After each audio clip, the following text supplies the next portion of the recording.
नमस्कार, स्वागत है आपका आज की खबर में और मैं हूं आपके साथ विशाल पंडित। आप देख रहे हैं हमारा खास कार्यक्रम game plan. Indian Premier League 2026 में कोलकाता नाइट राइडर्स की शुरुआत निराशाजनक रही है। टीम अपने शुरुआती 2 मुकाबले हार का सामना कर चुकी है और अब लगातार तीसरी हार से बचने के लिए चुनौती उसके सामने है। कोलकाता नाइट राइडर्स की अगर बात करें तो आज उनका होम ग्राउंड में पंजाब किंग्स का सामना करने जा रही है। भारतीय समय अनुसार यह मैच 7:30 बजे शुरू होगा। कोलकाता नाइट राइडर्स की परेशानी सिर्फ खिलाड़ियों की कमी नहीं बल्कि टीम कॉम्बिनेशन और रणनीति की भी है। साल 2024 के सीजन में टीम को खिताब दिलाने वाले कप्तान श्रेयस अय्यर को रिटेन नहीं करने का फैसला अब सवालों के घेरे में आ रहा है। श्रेयस अय्यर अब इस समय पंजाब किंग्स की कप्तानी कर रहे हैं और टीम की शानदार फॉर्म में नजर आ रही है। कोलकाता नाइट राइडर्स ने इस सीजन में भी अजिंक्य रहाणे को कप्तान बनाया है। रहाणे ने कुछ अच्छी पारियां जरूर खेली हैं, लेकिन टीम का संतुलन अभी भी सही नहीं दिख रहा है। न्यूजीलैंड के फिन एलन, टिम शिफर्ड और रचिन रविंद्र जैसे खिलाड़ियों का सही उपयोग नहीं हो पा रहा है और इसके अलावा सुनील नारायण का आउट ऑफ कलर होना, कैमरून ग्रीन का गेंदबाजी न करना टीम के संतुलन पर असर डाल रहा है। कोलकाता नाइट राइडर्स की बल्लेबाजी भी चिंता का विषय बनी हुई है। पिछले मैच में 227 रन की लक्ष्य का पीछा करने के लिए केकेआर 161 रन ही बना सकी और मिडिल ऑर्डर और लोअर ऑर्डर में स्थिरता की कमी साफ नजर आ रही है। दूसरी ओर पंजाब किंग्स शानदार फॉर्म में है। टीम अपने शुरुआती दोनों मुकाबले जीत चुकी है और आत्मविश्वास से भरी हुई है। कप्तान श्रेयस अय्यर टीम को मजबूती से लीड कर रहे हैं।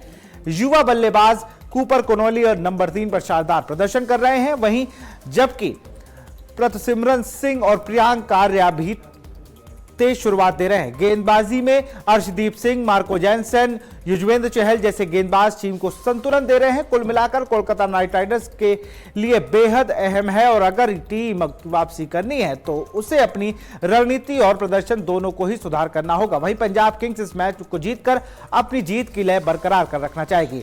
एक बार जरा टीम आपको प्रेडिक्ट 11 जो है वो एक बार आपको दिखाते हैं जो हम लोगों ने बनाई हुई है। अगर प्रेडिक्ट 11 की हम बात करें तो यहां पर आपको कार्तिक त्यागी को मैंने इंपैक्ट प्लेयर पर रखा है। ब्लेसिंग मुजरबानी है, अच्छी गेंदबाजी कर रहे थे। वैभव अरोड़ा है, वरुण चक्रवर्ती, सुनील नारायण, अनुकुल रॉय, रमनदीप सिंह, अजिंक्य रहाणे और ओपनिंग पेयर की अगर हम बात करें तो वहां पर मैंने फिन एलन और कैमरून ग्रीन को रखा है। वहीं पंजाब जो मजबूत स्थिति में उसकी अगर हम बात करें तो प्रतसिमरन सिंह है, प्रियांश आर्या है, कूपर कोनोली नंबर 3 पर, नंबर 4 पर Shreyas Iyer, Nehal Wadhera, Stoinis, Shashank Singh, Marco Jansen, सेविस ब्रेसलेट और विजय कुमार विशाख, अर्शदीप सिंह और इंपैक्ट प्लेयर पे मैंने युजवेंद्र चहल को रखा है। ये कुछ इस तरीके से टीम होने वाली है। एग्जैक्ट टीम नहीं लेकिन प्रेडिक्ट 11 है जो आज की खबर की टीम बनाती है। हर मैच से पहले एक ऐसा आकलन होता है कि कुछ इस तरीके की टीम आपको खेलती नजर आएगी। इंपैक्ट प्लेयर में चूंकि युजवेंद्र चहल गेंदबाजी करते हैं और उनकी जगह के अतिरिक्त बल्लेबाज को खिलाया जाता है। कार्तिक त्यागी की भी कुछ इस तरीके की गेंदबाजी उस तरीके का जलवा नहीं अपना दिखा पाए, लेकिन बड़ी उम्मीद रहती है कार्तिक त्यागी से लोगों को, क्योंकि एक सीजन था राजस्थान रॉयल्स का जब इन्होंने 7 रन तक डिफेंड किए थे। इसी पर चर्चा करेंगे। हमारे साथ हमारे क्रिकेट एक्सपर्ट अनुज मिश्रा भी जुड़ चुके हैं। अनुज, बहुत बहुत स्वागत है आपका। अनुज का रुख करेंगे। अनुज हमारे साथ। अनुज, अगर बात की जाए आज कोलकाता नाइट राइडर्स के लिए बहुत अहम मुकाबला है, क्योंकि जिस तरीके से बात अगर कहें तो शुरुआती सीजन है, किसी टीम को आंकना गलत होगा, लेकिन अगर शुरुआत में ही आप बहुत बड़े मार्जिन से हारने लगे, आपके मोराल डाउन होने लगे, तो मुझे लगता है फिर पूरे टूर्नामेंट में वही दिक्कत होने लगती है। बिल्कुल विशाल, मैं खुद ऐसा मानता हूं कि पहले 4 मैचेस जो है वो आपको कम से कम देखने चाहिए, क्योंकि कभी कभी क्या होता है कि टीम वापसी भी करती है। अपने मुंबई इंडियंस को देखा है, 5 मैच हारने के बाद भी वो प्लेऑफ्स में पहुंचे थे और वो सीजन तो जीत ही गए थे। बट यहाँ पर केकेआर के साथ क्या हो रहा है कि आज उनका जो मैच पंजाब के साथ है वो ऐसी टीम के साथ है जिसने दोनों मैच जीते हैं। तो ऐसी टीम का मैच जिसने दोनों मैच हारे हैं, उसका मैच एक टीम के साथ है जिसने दोनों मैच जीते हैं। तो वो टीम और दोनों मैच जो पंजाब अभी, और पंजाब रिसेंटली मैच जो जीत के आ रही है वो तो अवे जीत के आ रही है, मतलब चेन्नई में जीत के आ रही है। तो वो उसमें तो पंजाब का कॉन्फिडेंस और हाई रहेगा कि वो ऐसा मैच जीत के आ रही है जो उसका होम ग्राउंड भी नहीं है। तो कहीं ना कहीं पंजाब का एज रहने वाला है आज कोलकाता के साथ। अच्छा, कोलकाता के साथ प्रॉब्लम क्या है कि कोलकाता ने बैटिंग में कोई प्रॉब्लम नहीं है। अगर आप देखिए कि 160 रन जो उन्होंने पिछले मैच में बनाए थे वो ऑल आउट हो गई थी, बट वो बनाए 16 ओवर में थे। तो करीब करीब देखा जाए तो 200 रन 220 रन बनाने का कोलकाता भी वो रखती है। और पहले मैच में तो उन्होंने बनाए भी थे जिसमें उन्होंने फर्स्ट बैटिंग की थी, वो बॉलिंग में जो केकेआर कमाल करती थी वो नहीं कर पा रही है, जो हमने पहले भी देखा है 2012 में जब केकेआर जीती थी तो कहीं ना कहीं बॉलर्स रिस्पॉन्सिबल थे। सुनील नारायण ने वो ग्रिप देखी थी, तो वो वाला जलवा जो है वो भी अभी दिख नहीं रहा है। और ये चीज केकेआर को अभी अपने बात देखनी पड़ेगी कि जो उनके पास धुरंधर थे जिनके वो रिलाई करते थे, अब वो उन पे रिलाई नहीं कर सकते हैं। अब उन्हें सारे बॉलर्स को फॉर्म में लाना पड़ेगा। अब आप सिर्फ वरुण चक्रवर्ती और सुनील नारायण के बेसिस पे मैच नहीं जीत सकते हो, अब आपको सारे बॉलर्स को फॉर्म में लाना पड़ेगा। आपके पास वैभव अरोड़ा भी हैं, आपके पास अनुकूल रॉय भी हैं, और आपके पास ब्लेसिंग मुजरवानी भी हैं। तो आपको सारे प्लेयर्स को एक साथ लेके चलना है। आप दो प्लेयर्स पे डिपेंडेंट नहीं रह सकते, क्योंकि जब भी कोई टीम किसी भी एक प्लेयर्स पे डिपेंडेंट रहती है तो जब तक वो प्लेयर परफॉर्म करता है तब तक वो जीतती है, पर जैसे वो परफॉर्म करना छोड़ता है तो वो प्लेयर टीम हारना शुरू हो जाती है। और केकेआर के साथ वही हो रहा है। और आज उसको अगर पंजाब के साथ जीतना है तो उसे ऑलराउंड परफॉर्मेंस दिखानी होगी। विशाल, बिल्कुल अनुज, और एक चीज और भी है, जैसे आपने प्लेयर्स के कॉम्बिनेशन की बात करी कि इन प्लेयर्स को थोड़ा लय में देखना होगा। मुझे लगता है बहुत बड़ा सेटबैक है सुनील नारायण और वरुण चक्रवर्ती दोनों का फॉर्म में ना होना।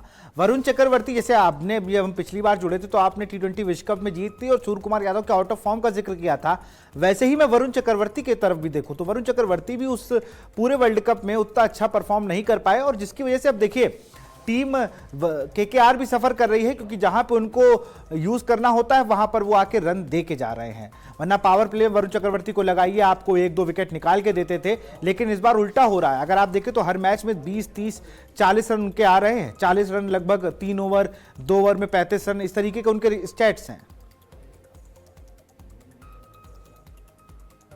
बिल्कुल। आई मीन वरुण चक्रवर्ती को, अच्छा एक चीज ये है कि आप इंडियन टीम में परफॉर्म करें ना करें, पर आप अपनी आईपीएल टीम के लिए तो जरूर परफॉर्म आपको करना चाहिए, क्योंकि वहां पे आपको रहता है कि आप 14 मैच खेलेंगे ही खेलेंगे, तो वहां तो ऐसा परफॉर्मेंस का कोई डर भी नहीं होता है। और आप सबसे पहली बात है आप इंडियन प्लेयर हैं, आपको इतनी जल्दी बाहर भी नहीं किया जाएगा। कि फॉरेन प्लेयर होते तो एक बार के लिए बाहर कर दिया जाता है कि किसी और को ट्राई कर लेते हैं। वरुण चक्रवर्ती से अच्छा स्पिनर तो है भी नहीं ना केकेआर के पास, तो अगर उनका बेस्ट स्पिनर ही परफॉर्म ना करे तो टीम पक्का हारेगी। ये बिल्कुल वैसे ही है जैसे बुमराह किसी दिन बेकार खेलने लगे तो मुंबई इंडियंस हार जाती है, टीम इंडिया हार जाती है, क्योंकि हम ओवर डिपेंडेंट है बुमराह पे जब तक हमारी बॉलिंग कंसर्ट है, और मुंबई इंडियंस भी। तो वही चीज यहाँ पर भी हो रही है कि अब वरुण चक्रवर्ती और सुनील नारायण और केकेआर की कोलकाता की स्प्रिंट फ्रेंडली पिचेस पे बहुत अच्छा कमाल करके दिखाया था। केकेआर को काफी मैच जिताए, और आप जब वो परफॉर्म नहीं कर पा रहे हैं, अच्छा और उल्टा रन खा भी रहे हैं, 40-40 रन खा रहे हैं जो पेसर खाया करते थे, जहां एक स्पिनर 16-17 रन देके रुक जाता था, 24 रन देके रुक जाता था, विकेट्स निकाल लेता था, तो वो चीज अब हो नहीं पा रही है। तो और ऊपर से केकेआर की बैटिंग भी ऐसी स्ट्रांग नहीं है कि वो उसे ओवर कंपनसेट करने के लिए 20 रन ज्यादा मार दे, जैसे एसआरएच का है। एसआरएच की बॉलिंग भी अच्छी नहीं है, पर एटलीस्ट वो रन तो बहुत ज्यादा मारते हैं कि वो उतने बचा सके। पर केकेआर के साथ वैसी वाली बात नहीं हो रही है। 7 से लेके 15 ओवर के, बिल्कुल वो अपने बॉलर्स को अपर हैंड दे देते हैं कि भाई चलिए आप अगर आप रन अप कर भी दोगे तो हम आपको फील्ड में उतना सपोर्ट दे देंगे, हम एक्स्ट्राज नहीं देंगे, और आपको थोड़ा 20-25 रन का वो एक हम दायरा दे देंगे जिसको आप बचाने चाहो। लेकिन अब पंजाब की बात करें, पंजाब की टीम में आप देखिए ना, कोई बहुत मुझे लगता है उस तरीके के विस्फोटक बल्लेबाजों की सूची नहीं है वहां पर। आप मार्कस स्टोइनिस को देखिए, श्रेयस अय्यर को देखिए, प्रसिमरन सिंह, प्रियांक आर्या, ये सब वो प्लेयर है जो लगातार परफॉर्म करते आ रहे हैं। स्टोइनिस को हटा दीजिए तो इंडियन प्लेयर्स पर ये टीम बहुत ज्यादा निर्भर करती है। युजवेंद्र चहल वहां पर है, अर्शदीप हैं, और जिसका फायदा उनको मिलता है। पंजाब टीम लगातार ऐसी है, चाहे वो अनिल कुंबले कप्तान कभी रहे हो, कोच थे जब वीरेंद्र सहवाग कप्तान थे, तो लगातार हम इस तरीके से देखते हैं कि ये टीम ने अपने आप को बिल्ड किया है, जिसका फायदा उसको इन सीजनों में मिल रहा है। ये तो होना ही चाहिए था ना। फॉरेन प्लेयर अचार की तरह है, वो खाने को टेस्टी बना सकता है पर उससे आप खाना नहीं बना सकते। तो आपको टीम तो इंडियन प्लेयर्स के साथ ही बनानी है, और ये तो बहुत अच्छी चीज है कि पंजाब ने ऐसा करा है। सारी टीम्स को ऐसा करना चाहिए। एक बार मुंबई इंडियंस के साथ ऐसा था, उनके 5, 6, 7, 8 प्लेयर इतने अच्छे थे कि एक बार माइकल वॉन ने ट्वीट कर दिया था कि मुंबई इंडियंस ऑस्ट्रेलिया को भी हरा सकती है। तो टीम इतनी आपकी होनी चाहिए कि आपके इंडियन प्लेयर्स इतने अच्छे हो कि वो आपको फॉरेन प्लेयर्स की जरूरत ना पड़े, और अगर आप फॉरेन प्लेयर्स लेकर आए तो वो आके एक एड ऑन बने। ऐसा ना हो कि आपके फॉरेन प्लेयर्स इतने अच्छे हैं कि जब आपकी टीम को छोड़ दे रहे हैं या अपना इंटरनेशनल कमिटमेंट के लिए अपनी टीम के लिए साथ खेलने जा रहे हैं तो आप लड़खड़ा जा रहे हैं। तो पंजाब ने अगर ऐसा करा है तो बहुत अच्छी बात है, और इसी को हम इंडियन कोर कहते हैं कि आप अपनी इंडियन कोर को इतना अच्छा बना ले कि आपकी टीम को फॉरेन प्लेयर की जरूरत ना पड़े, और अगर पड़े भी तो वो कम से कम बॉलर्स हो, कि आपने 2-3 बॉलर खिला लिए फॉरेन के जो बहुत पेस बॉलिंग बहुत अच्छी करते हैं, क्योंकि इंडिया में तो एक ही पेस बॉलर अच्छा है, बुमराह, और वो मुंबई इंडियंस में है, तो बाकी टीम्स इंडियन पेसर्स कहाँ से लाएंगी? तो फॉरेन प्लेयर्स में आप पेसर्स ले आए, तो वो चीज तभी हो पाएगी जब आपकी इंडियन बैटिंग बहुत स्ट्रांग है, और वो पंजाब के साथ है विशाल। बिल्कुल, और वह मैं देख रहा हूँ ना, जैसे कैमरून ग्रीन और फिल एलन की बात यहाँ होती है। ये दोनों प्लेयर ऐसे हैं जिनकी बात कर ली जाती है कि चलिए केकेआर की ओपनिंग प्लेयर हैं। कैमरून ग्रीन की इतनी चर्चा हो रही है कि भाई वो बॉलिंग नहीं कर रहे, लेकिन कार्तिक त्यागी की चर्चा नहीं हो रही है, जिनको टीम में इसलिए लाया गया था कि क्योंकि वो ब्रेटली की तरह एक्शन था। और मैंने पर्सनली मैं कार्तिक त्यागी को जानता हूँ, लगातार अच्छा परफॉर्म करके भी आ रहे थे। मुझे वो ऑस्ट्रेलिया की सीरीज भी याद है जिसमें गाबा का घमंड टूटा। एक लौते प्लेयर थे, मतलब 2 प्लेयर हुए जिन्होंने डेब्यू नहीं किया, एक अभिमन्यु ईश्वरन थे और दूसरे कार्तिक त्यागी, जो पूरा टाइम टीम में रहे लेकिन डेब्यू नहीं कर पाए। बाकी पूरी टीम ने डेब्यू कर दिया था जो बेंच गई थी वहां पर। तो कार्तिक त्यागी को मैं तब से जान रहा हूं जब वो यूपी में 16 और 17-19 खेल के आए थे। वो अच्छे पेसर है, लेकिन इस बार उनके साथ क्या हुआ, इंजरी से वापसी की है उन्होंने, उस तरीके का धमाल नहीं मचा पा रहे, और जिसका जो सेटबैक है वो केकेआर को लग रहा है, क्योंकि केकेआर पहले ही इंजरी से जूझ रही थी। Sunil Narayan out of form है, जिनके रहाणे बड़ी पारियों में लड़खड़ा रहे हैं। कैमरून ग्रीन बॉलिंग नहीं कर रहे हैं और वरुण चक्रवर्ती रन लौटा रहे हैं। तो केकेआर के लिए तो ये सीजन ही मुझे लगता है इंडियन प्रीमियर लीग से ज्यादा इंजर्ड प्रीमियर लीग हो गया है।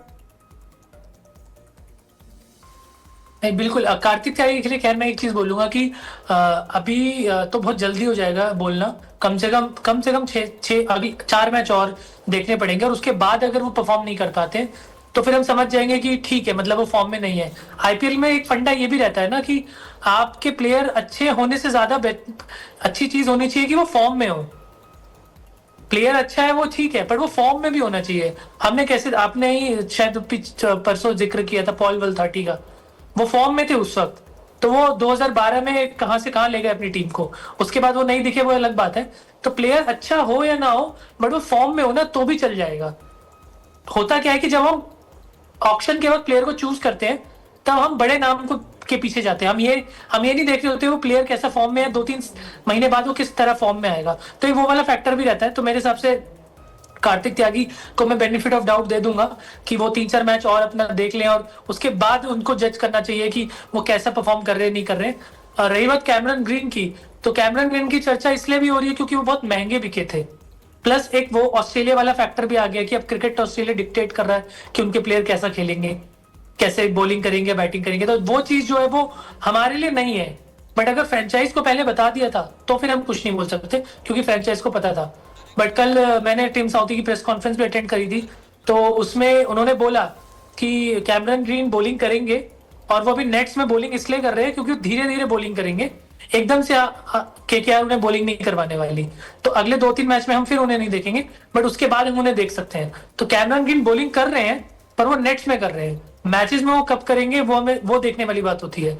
तो क्या केकेआर उन्हें रशअप करेगा कि अगर वो मैचेस हारने लगता है और बॉलिंग करवाने के लिए, या फिर उन्हें वो सफिशिएंट टाइम देगा, वो डिसाइड इस पे बेस्ड होगा कि केकेआर अपने अगले मैच जीतता है या हारता है।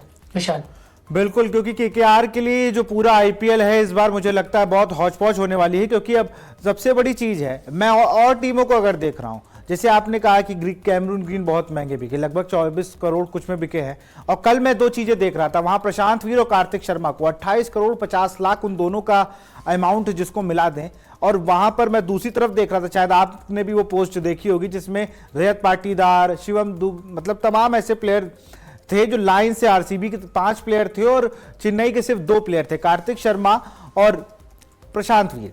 तो इस तरीके से प्राइस टैग को लेकर भी तरह तरह की चीजें होती हैं कि अपने प्राइस टैग को आपको प्रूफ तो करना पड़ता है, चाहे वो 27 करोड़ लेने वाले ऋषभ पंत हो, चाहे सबसे महंगे बिके अगर शुरुआत में 6-7 करोड़ रुपए लेके, 11 करोड़ में जब किंग्स 11 के लिए युवराज सिंह बिके थे।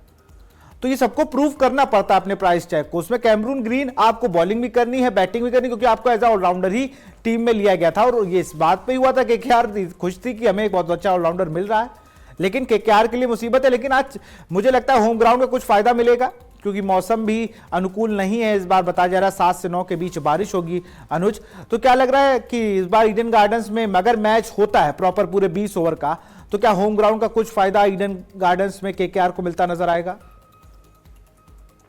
ये वैसे तो मैं फ्रेंचाइज क्रिकेट में होम ग्राउंड वाली चीजें मानता नहीं हूँ, क्योंकि अगर रोहित शर्मा इंडियन टीम से खेल रहे हैं तो हम मानते हैं कि दिल्ली में मैच हो रहा है तो हम मानते हैं कि होम ग्राउंड है। बट अगर वही आईपीएल में हम रोहित शर्मा दिल्ली में आके खेल रहे तो हम उससे अवे बोल देते हैं। तो पिच तो दिल्ली की बदल नहीं जाती ना, पिच तो वही रहती है।